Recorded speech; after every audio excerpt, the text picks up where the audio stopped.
So I said it to you yesterday. I'll say it again, then I'll move on from it. Never thought the Bears could step up and get this done. Never thought that would happen. And I got a call yesterday. I was on my way to dinner with my son, Brett, and got a call from a friend of Ben's, who's a good friend of mine. And he said, "Hey, brother, you on board?" I said, "Yeah, I'm still stunned you got them to the place, your buddy got them to the place where it's at." And he said, "Ben said this is where he wanted to be, and we're so happy that he's going to be around here because they're good friends." And he said, "Let me just tell you something right now. Call your friends Waddle and Silvy when the show ends." I didn't want to bother them. And let them know the Cubs thing is authentic, real, and that his brother bought season tickets, and that Ben comes every year, and that his love for Chicago started with his love for the Cubs. And the Cubs played a little bit of a role in this guy loving our city. So he said he killed it yesterday. No notes. Like when you go give a speech, because I've seen you speak, no notes. When I go give a speech, I don't care if it's an hour long. I don't have one note written. Yes. We just do what's authentic. That's what that guy was. He was authentic. And when he looked at the players and said, "Get comfortable with being uncomfortable," oh, doctor, things are totally different from what they were under Matt Eberflus. Period. You know what is interesting, Cap, about a new regime? I'm sure that along the way they're told stories about what used to be, all those horror stories like, oh, the Bears used to be this, used to be that. You know, when Kevin Warren walks through the door and he comes from the Minnesota Vikings and he says, you know what, we want to be a tip-top organization. We want to be able to make sure that no stone's unturned. We want to make sure that we are world-class. He uses that a lot. I heard that on the Waddle and Silvy interview yesterday on my travels. Listening to Kevin Warren on the ESPN Chicago app, here's a guy here that wants to be admired, wants the organization to be admired, wants it to be a cornerstone of the league for people to have the perception that the Chicago Bears are on the up and up and they're a better organization. You know, the past to new people that come into this city, it does not matter. Like for Ben Johnson, I'm sure already he's heard some stories about you got to beat the Packers and look at what's happening with their. When you come into a new job, Cap, you don't really care about the past. You're just looking to have a brighter future. You're in a position to be a head coach or president of football operations or whatever, and you just want to move forward. And you want to be able to put your stamp on the organization. They ain't worried about what's happened in the past. So what I felt is that Ben Johnson and a Kevin Warren, when they spoke yesterday, they were just looking forward. They had blinders on, like the horse. They weren't worried about, well, look at what happened last year. Look at what happened in the organization and coaching hires. They didn't care about that. So I felt that felt new and fresh listening to the station yesterday. Listening yesterday and realizing, wow, this dude picked us. When I say us, I mean our city, our favorite team, and he's ready to go to work. Ready to go to work, and he said, we're going to tear it down to the studs, was his quote. And just watching him work the room, comfortable, he's got a beautiful young family, like, this is where we want to raise our family. Let's go. I mean, think about whether it was Eberflus or Mark Trestman or Brian Kelly, me and my family, like how unauthentic or awful some of the press conferences we've watched, Chicago or other, have been. The only other one that rivaled it was, as I said to you, Joe Madden, when he bought a shot and a beer for every reporter that was there. Meet me at the bar when this is done. I'm buying shots and beers for everybody. And a bunch of dudes took him up on it. And they ended up winning the World Series. We can only hope that we're so blessed that you and I are on the air the day after a Super Bowl. That'd be amazing. Absolutely. I mean, that's the dream. And I want that for our younger listeners and viewers as well, because some were not around for 85. We talk to people on a regular basis on this show, Cap, that were born in 85. They were born in 90 and have no recollection of what it's like, not just to win the Super Bowl and look it up and just watch the old film, talking about just how the city galvanizes around the Chicago Bears. They do it already, but when the Bears are in that stratosphere, it's completely different. It is different when you're talking about a championship team. You know, when it comes to Ben Johnson as the head coach, Cap, of the Chicago Bears team, I think that his opinion of the Bears is similar to others outside of the organization, outside of the city. They see what the Bears have offensively and what Caleb Williams can be, and then the offensive weapons that the Bears have.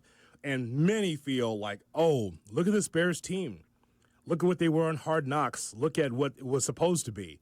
They underachieved again, but it's a sleeping giant. That's what Ben Johnson said to the press yesterday. He feels like this whole thing, sleeping giant. I feel really confident about the current talent level already in the building. Going into this season, I felt like this place was a sleeping giant. To be honest with you, I personally was more concerned about the Chicago Bears than I was anybody else in this division. Now, there's a number of reasons why that did not unfold, all right, which that's why I'm here. I'll get to the bottom of that, and we'll see if we can't get that corrected and cleaned up. But I was very encouraged with what was already on the roster right here, and like I said before, this division, as hard as it is, really excited about competing here. A sleeping giant, the Chicago Bears. Love it. Absolutely love it. And I told you, and I know there are people that they don't have as much talent as he's letting on. He said playoffs next year absolutely is realistic. Absolutely. Depends how hard we all want to work. Love it. Absolutely love it. And he addressed, offensive line's got to be better. Like, okay, that's the elephant in the room. Thank you for saying it. So go fix your offensive line. He talked about the loss of your guy, Andrew Billings, in the middle of the defense. Mm-hmm. He said that was a bigger loss than people realize. It affected their run defense. So if you count in the loss of Billings, the loss of Brisker, the Hail Mary, the blocked field goal, the meltdown in Detroit, like the loss to New England, which Waddle probably is right, that was the worst loss of the season because the Hail Mary took the wind out of their sails and it was all over. You take all that in and you won 5 games. You were 4-2. Ready to go to 5-2 till the Hail Mary cut your legs out. So, yeah, I'm not telling you they're a 12-win football team.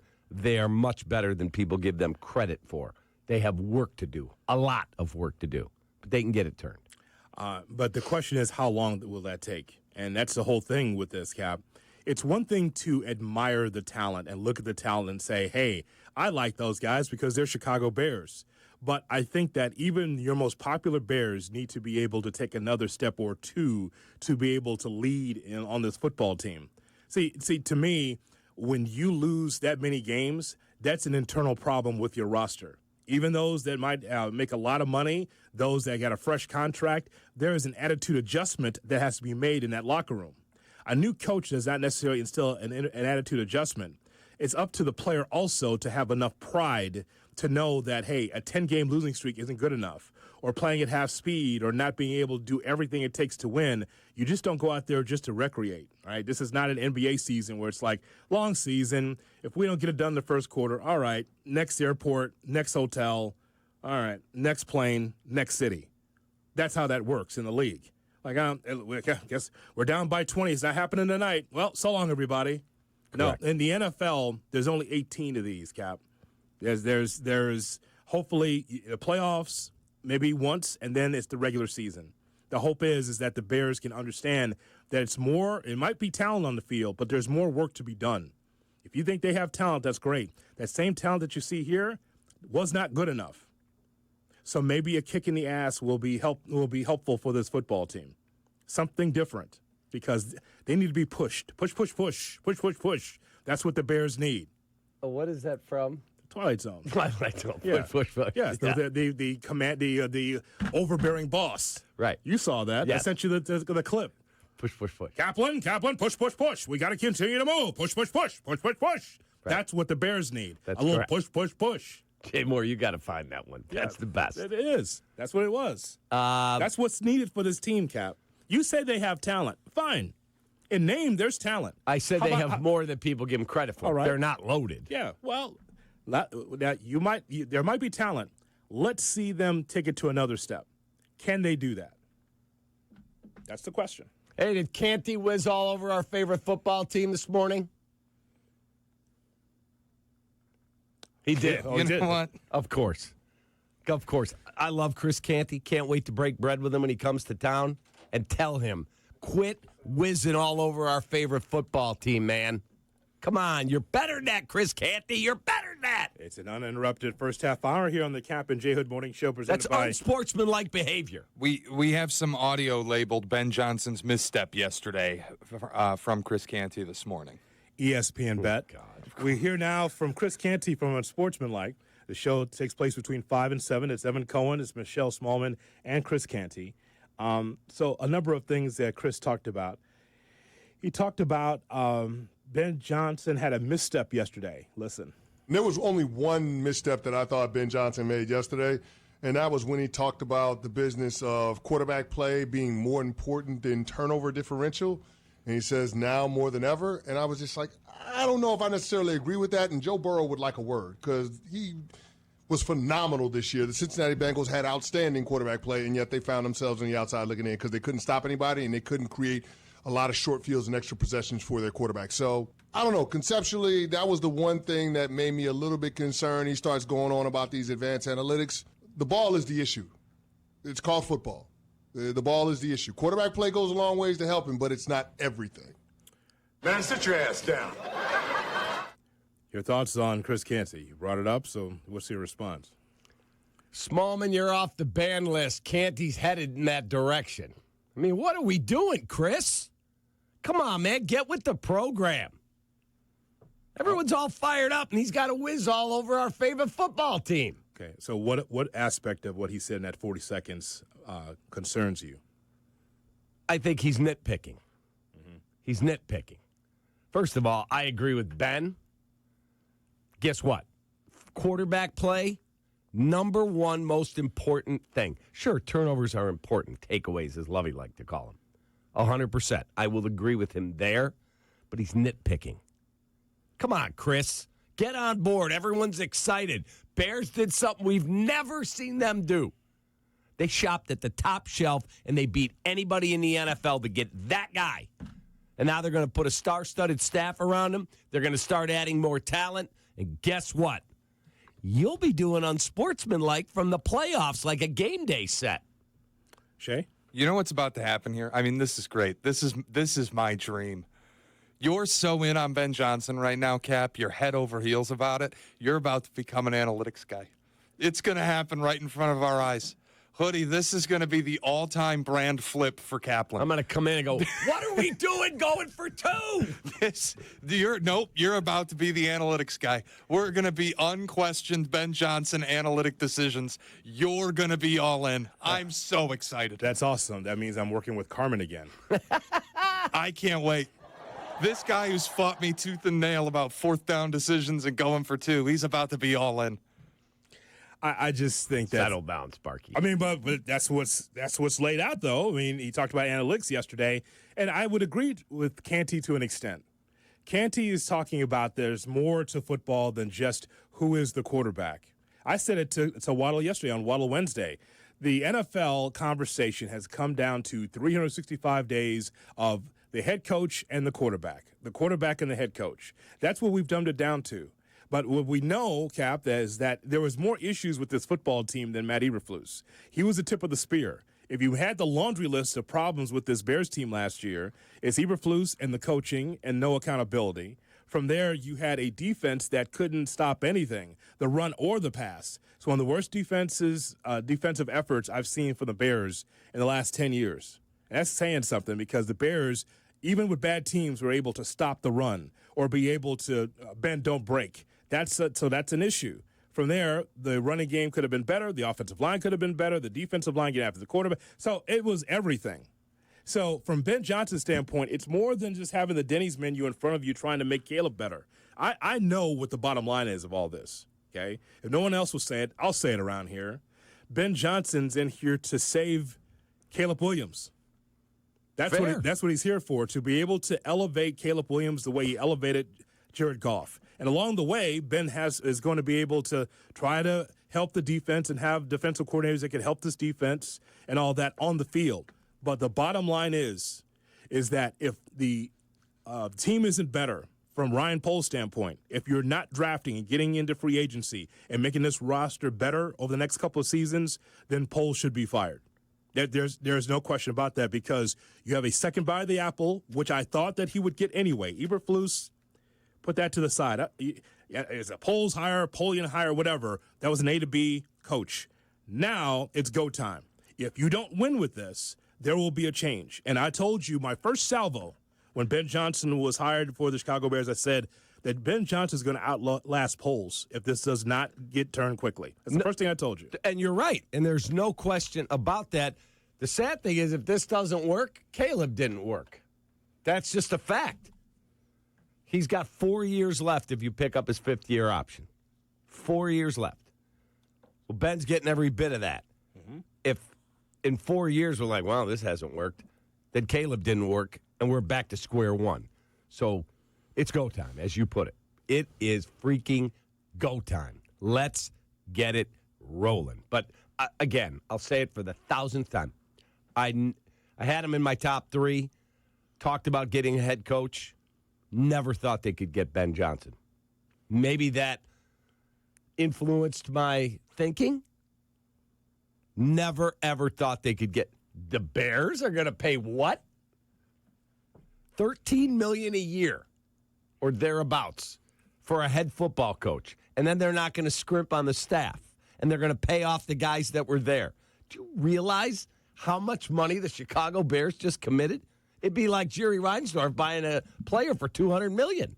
Out of nowhere. We've never seen it. Yeah.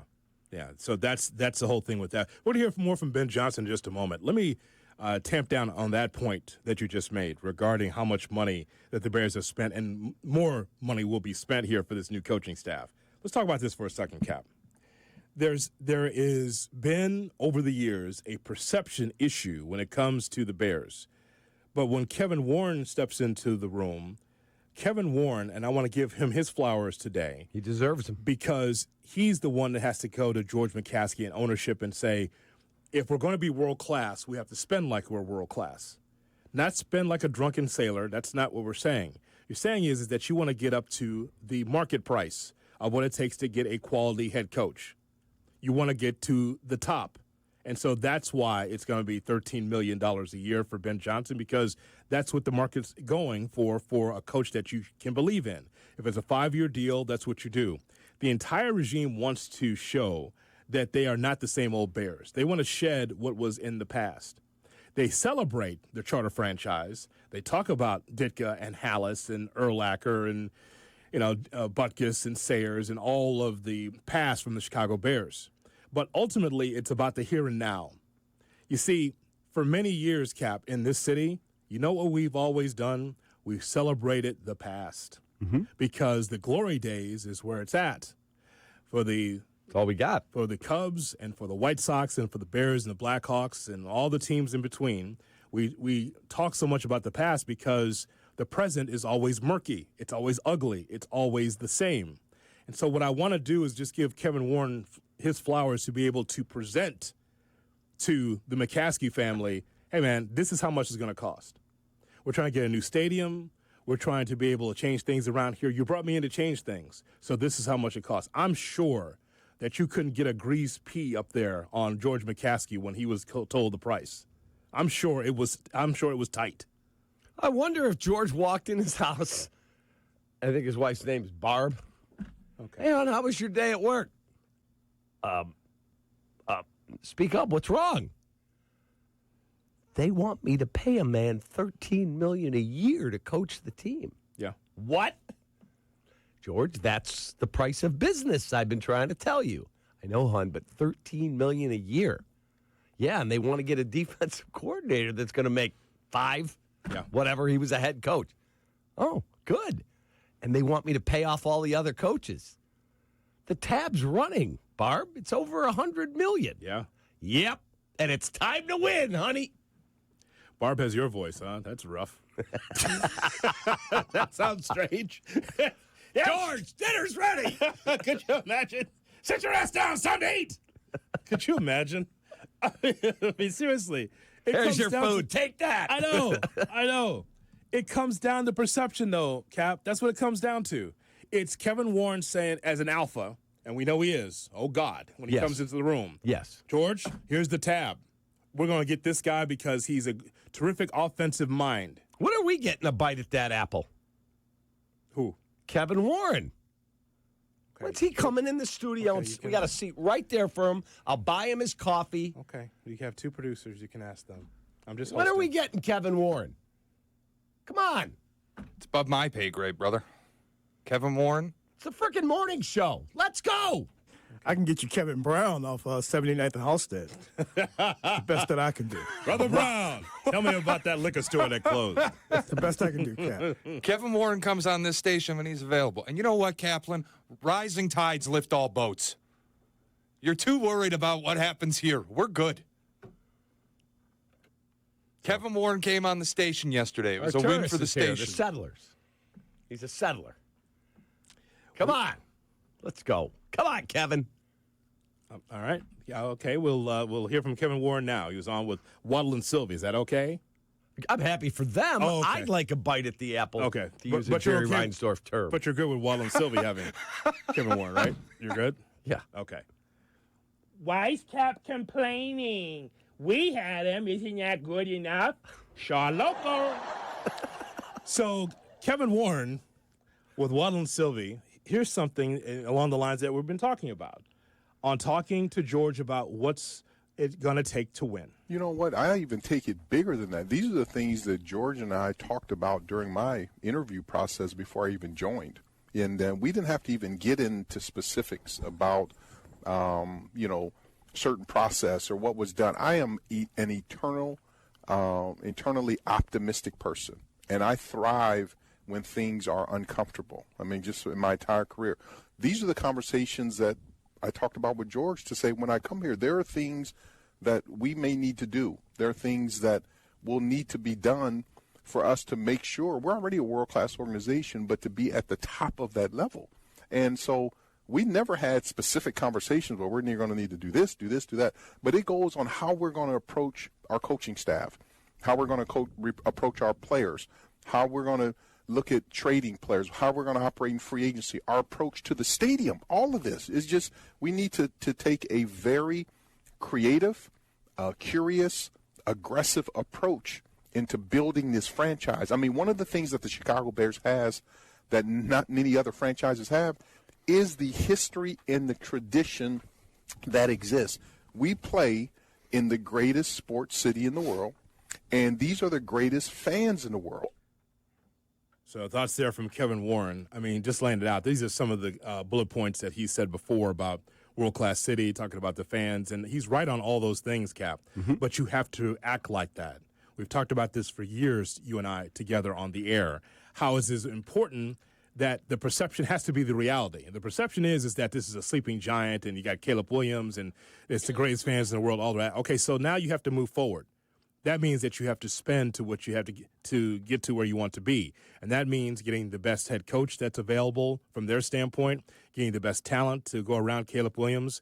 And so, when Canty this morning on Sportsmanlike says that, it's more than analytics, okay, fine. It's about Caleb Williams because he's one of the leaders, or is going to be one of the leaders on this football team. But it's his era, see? It's the Caleb Williams era. So along with that, you have got to be able to find leaders to go along with him. It can't be Caleb alone. It can't be offense alone. It's got to be the whole thing. And I just want balance on both sides of the football. That's all I ask for, Cap, to increase your chances to be able to win. Look, I love that Ben talked about tearing this thing offensively down to the studs. Get comfortable with being uncomfortable. And if someone is not being, if there's a standard and it's not held or met, we have to address it immediately. That wasn't the way it was done here with the last coach. It just wasn't. You could trust guys to be professional, but guess what? If they don't live up to the standard, they have to be smacked about it. Yeah. Whether that's Tyreek Stevenson, who you don't apologize on Twitter, you don't do what you did, but there's going to be hiccups. Not going to be a process without a speed bump. How you handle the speed bumps is the question. I thought that Johnson was somewhat somewhat forthright and also vague about punishment, because I thought that the Penn and Mike Club, the media covering the Bears, did a great job of asking the questions and actually reflecting back to the Eberflus era, talking about, hey, if there's something that goes wrong with your team, in your locker room, how do you handle it?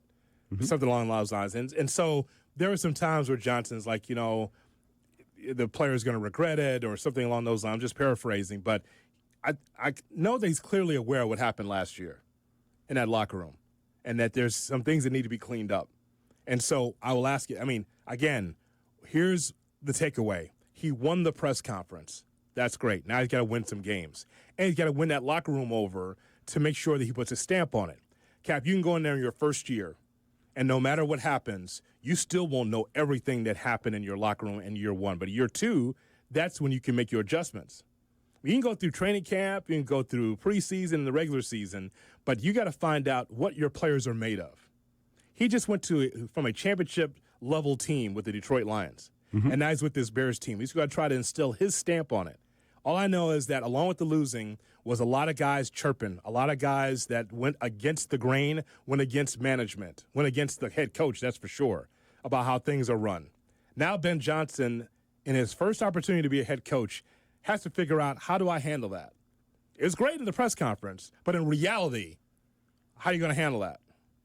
Correct. There's some strong-willed personalities in that locker room now. And that's different from – and by the way, that's different than, like, leadership. Just strong-willed personalities. You know what I'm talking about. Very strong-willed personalities. And he has to come in without being heavy-handed, got to set a standard, and we go to work. These are pros, man. I love the fact that DJ Moore, who did not have a good year, I don't care what his number said, DJ Moore did not have a great year. It wasn't a great look. He was at Disney with his family. Mm-hmm. And he said to his wife, you got to watch the kids. I got to get on a plane. I need to be there. That's leadership. I thought that was awesome. And there was Cole Kmet, Rome Odunze, Caleb Williams, and DJ Moore. Those are the four that were there, sitting right in the front row. Loved it. Absolutely loved it. And apparently, Caleb said he was driving and got a call from management. Mm-hmm. Okay, it's done. We're getting Ben Johnson. And they said when he hung up, he was screaming in his car. Okay. This is what he wanted. And he said, I want him to hold me to the highest standard possible, and I want to learn from this guy. Let's go. Okay, that sounds good now. It does. Jay Moore. Why wasn't Swift there? I think we know why. He's supposed to be a part of the. Well, a lot of guys are on vacation, too. 1, 2, 3, Cancun. Was that Swift? I thought that was DJ that said that. The 1, 2, 3. Was that Swift? It don't even matter who said it. Yeah. It does not matter. He just wasn't. That is it's the perception, Cap, of 1, 2, 3, Cancun. Yes. That's why he was not there. Not good. 22 degrees in Chicago. We're going to take your phone calls coming up. 312-332-ESPN, 332-3776 is our phone number. What's your confidence level after Ben Johnson's introduction yesterday? You heard the press conference. Will play more of Ben Johnson. And also something revealing from Kevin Warren that we have not heard ever. We'll get to that coming up next. And your phone calls, Bears fans, as we talk to you about Ben Johnson and his press conference yesterday. Kap and J Hood presented by ESPN.